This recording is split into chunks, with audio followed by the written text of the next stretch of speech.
Hello மக்களே, எல்லோரும் எப்படி இருக்கிறீங்க? எல்லாம் நல்லா இருக்குன்னு நினைக்கிறேன். இன்றைக்கி ஒரு சூப்பர் வீடியோவில் வந்திருக்கோம். அது என்னென்னு பார்த்தீங்கன்னா, கோதுமை களி. அதோட பார்த்திங்கன்னா சிக்கன் குழம்பு. பாருங்கள், சிக்கன்லாம் வந்திருக்கு.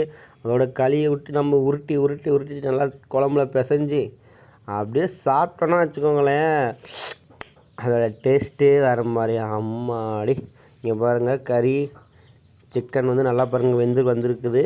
இது வந்து என்னுடைய அம்மா தான் செஞ்சுருக்குறாங்க. சூப்பராக இருக்குதுங்க. இங்கே பாருங்கள், உருளைக்கிழங்கு.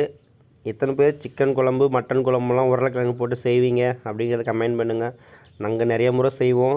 ரொம்ப நாள் கழித்து, எனக்கு தெரிஞ்ச ஒரு ஏறக்குறைய ஒரு 6-7 மாதங்கள் ஆயிடுச்சு. அதுக்கப்புறம் இப்போ தான் செஞ்சுருக்காங்க. சிக்கனும் களி குழம்பு சொல்ல வார்த்தைகளே இல்லைங்க. சூப்பராக இருக்குது. நீங்களும் சிக்கனுக்கு களி வச்சு சாப்பிட்ருக்குறீங்களா அப்படிங்கிறத சொல்லுங்கள். இந்த மாதிரி குழம்பு எல்லாமே சாப்பிடும்போது ஹெல்த்தி தான். சாப்பாடு வந்து நம்ம அடிக்கடி சேர்த்துக்கிறது நல்லது. Okay friends, bye. Subscribe please.